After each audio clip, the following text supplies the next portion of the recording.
Halos 2 linggo matapos ang magnitude 6.9 na lindol sa Cebu, umabot na sa halos 12,000 ang mga aftershock.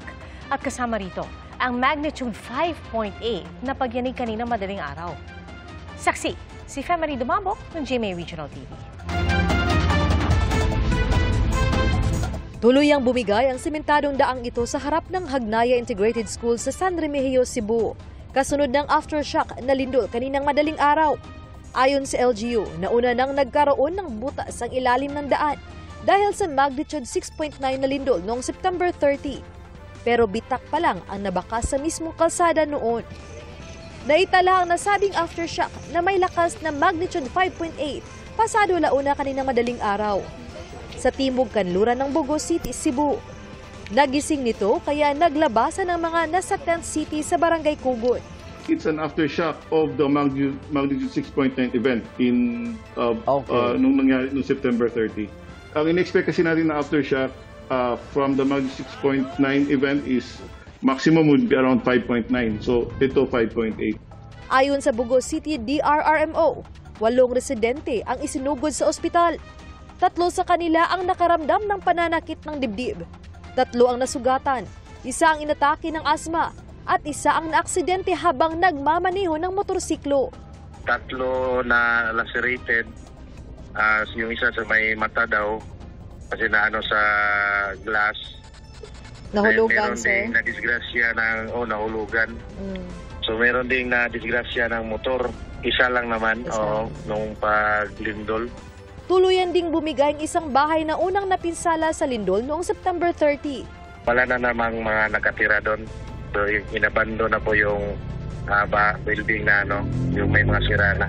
Sa ngayon, mahigit 200 bahay na sa syudad ang bawal balikan dahil nasa loob ng idiniklarang no-build zone sa 5 barangay dulot ng fault. 3 sa mga barangay ang nasa Bugo Bay Fault, habang iba ay nasa ibang fault system o delikado rin ang lugar. Hanggang kanina ay may mga inililikas pa dahil sa aftershock. Ang mga aftershock ng malakas na lindol na nakaapekto sa syudad patuloy na nagdudulot ng takot sa mga nasa tent city, lalo na sa mga bata. Sa lakas ng pagyanig, muntik daw nadaganan ng aparador ang isang bata. Traumatized na trauma. Kaya natuog ko ba niya, nigadlaguyog niya, na kuhan mo sa mga nakuyawan. Kaya naman di akong gikatugam dyan na kabinet niya, nasa kong tumoy. Ang isa pang bata, nagkaroon daw ng mga bangungot mula ng lumindol. Kuya kayong linog, yung disgrasya. Karam ko gyapon kay kuhan, musibalik. Kaya bukod sa pagbibigay ng mga pangangailangan ng mga nasa tent city, nagdaraos doon ng mga aktibidad at intervention ang Philippine Red Cross at iba't ibang sangay ng gobyerno. We have also child-friendly spaces na kung saan binibigyan natin ng opportunity yung mga bata na mag-enjoy para ma-divert yung mind nila from trauma to a normal situation. Kay kaning ato ang child-friendly space is usa ni siya nung espasyo para sa ila kung diyon freely sila makamove, no, na sila free or structured learning activities, no, kanang mga recreational activities, ma-process nilang ilahang feelings or sa ilang agihan. Naramdaman din ang lakas ng aftershock sa Cebu City at sa Talisay City kung saan nagpasya ang mga autoridad na suspindido muna sa buong linggo ang face-to-face classes sa mga pampublikong paaralan. Kanina, ininspeksyon ulit ng engineering personnel ng lungsod ang mga eskwelahan. Simula nang tumama ang magnitude 7.4 na lindol sa Davao Oriental noong Biyernes, nagkaroon ng di bababa sa 8 lindol na may lakas na magnitude 5 pataas sa iba't ibang bahagi ng bansa. Mas marami pa ang mas mahihinang mga lindol. Ayon sa FIVOX, hindi lahat ng malalakas na lindol ay magkakaugnay. Hindi po sila magkakaugnay. Different po yung generators po natin. Yung sa Cebu would be the Bogo Bay Fault. Dito naman sa nangyaring lindol sa La Union, Philippine Fault yun. And yung sa Zambales is the Manila Trench. Yung sa Surigao is the Philippine Trench, but it's another part of the Philippine Trench, another segment. Yung sa Davao is Philippine Trench. Yung dalawa doon, yung magnitude 7.4 and magnitude 6.8, yun yung related to each other kasi yun yung tinatawag nating doublet.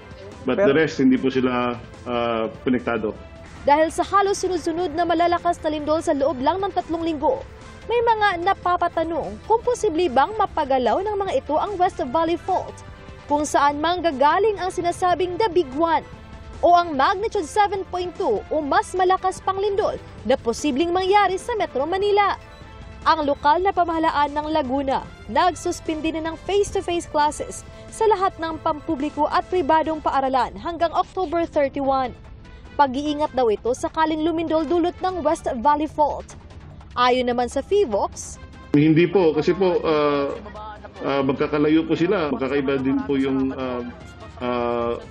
generators ng paglindol natin. Iba po yung fault system natin. Yung sa The Big One na tinatawag natin would come from the West Valley Fault. So, hindi po matitrigger yung paggalaw ng West Valley Fault by the earthquakes na nangyari na sunod-sunod. Para sa GMA Integrated News, ako si Femery Dumabo ng GMA Regional TV, ang inyong saksi. Mga kapuso, maging una sa saksi. Mag-subscribe sa GMA Integrated News sa YouTube para sa iba't ibang balita.